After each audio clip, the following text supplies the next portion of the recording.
Welcome to Experiments in Happiness with Michelle Lemus, the podcast for high achieving women who've checked all the boxes but still feel something's missing. Just sit with this for a moment. Not as a mantra, not as something you need to believe, not as positive thinking or reframing or optimism, just as a possibility. What if the restlessness you feel isn't a flaw? What if the exhaustion isn't a personal failure? What if the sense that something is off isn't because you're broken, behind, or secretly bad at life? What if it's information? We move so quickly to self diagnosis that we rarely pause long enough to ask that question honestly.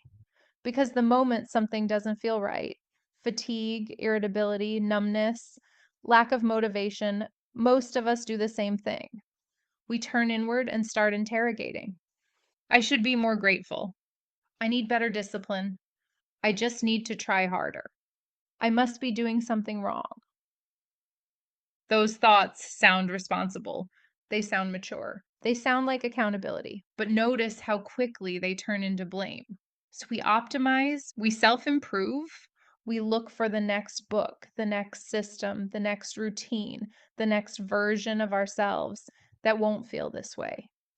We assume discomfort means deficiency. But here's the truth: sometimes the problem isn't you. Sometimes the problem is the environment you've been forcing yourself to survive in. And that distinction changes everything. From a nervous system perspective, chronic stress doesn't mean you're weak. It means your system is doing exactly what it evolved to do: protect you. Numbness isn't laziness. Overwhelm isn't incompetence. Burnout isn't a character flaw. They are responses, signals, adaptive strategies that once helped you cope. Your body doesn't shut things down because it's broken.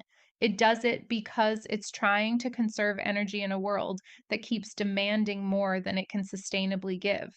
And when we label those signals as personal defects, we miss the message entirely.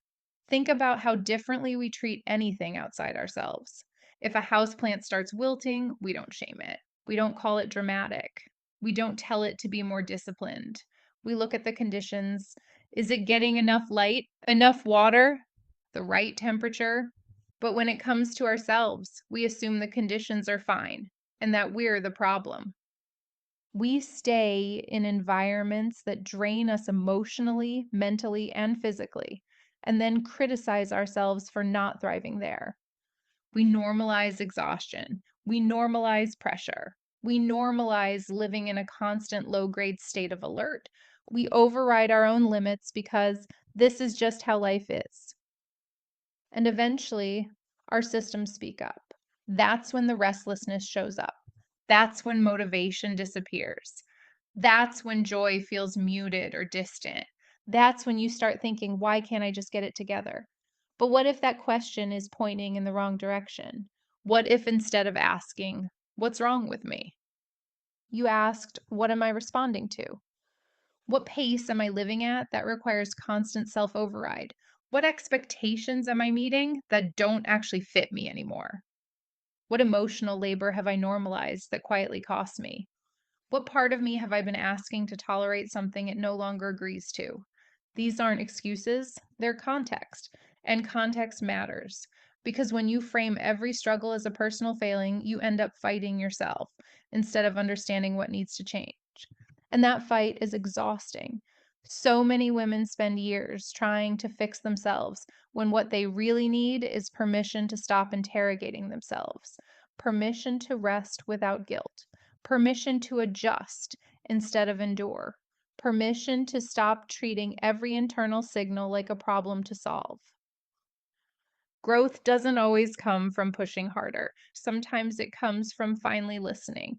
Sometimes it comes from saying, maybe nothing is wrong with me. And if nothing is wrong with you, then you don't need another personality upgrade. You don't need to become tougher, quieter, or more resilient. You don't need to harden yourself to survive a life that doesn't fit. You might just need to stop treating your humanity like a design flaw. Curiosity instead of criticism, compassion instead of correction, listening instead of overriding. That shift alone can change how you move through everything. So let's turn this into something you can actually practice. not as homework, not as self-improvement, but as an experiment. For the next week, notice when you catch yourself thinking, "What's wrong with me?" Pause, not to stop the thought, but to soften it. Then try asking one of these instead. What am I responding to right now? What feels unsustainable about this situation? What part of me is asking for something different? What have I been pushing through that might need adjustment instead?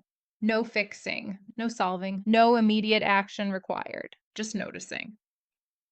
And if something becomes clear, something small, something subtle, respond with one gentle adjustment. Not a big overhaul, not a life plan, just a signal that you heard yourself.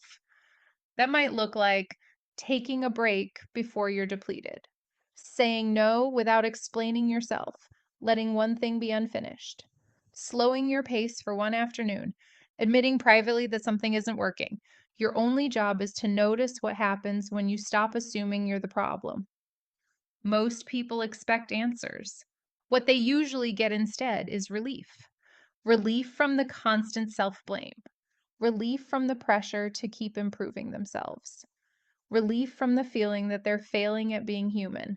And in that relief, something else begins to emerge. Clarity, not the dramatic kind, the honest kind, the kind that says, "Of course I feel this way. Anyone would." And that's powerful because when you stop treating yourself like a problem to solve, you start relating to yourself like someone worth understanding. And that changes how you move through your life. So if you've been feeling off, tired, restless, unmotivated, or quietly disconnected, hear this. You're not broken. You're responding.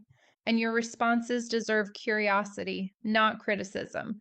You don't need fixing. You need context. And maybe, just maybe, nothing is wrong with you at all.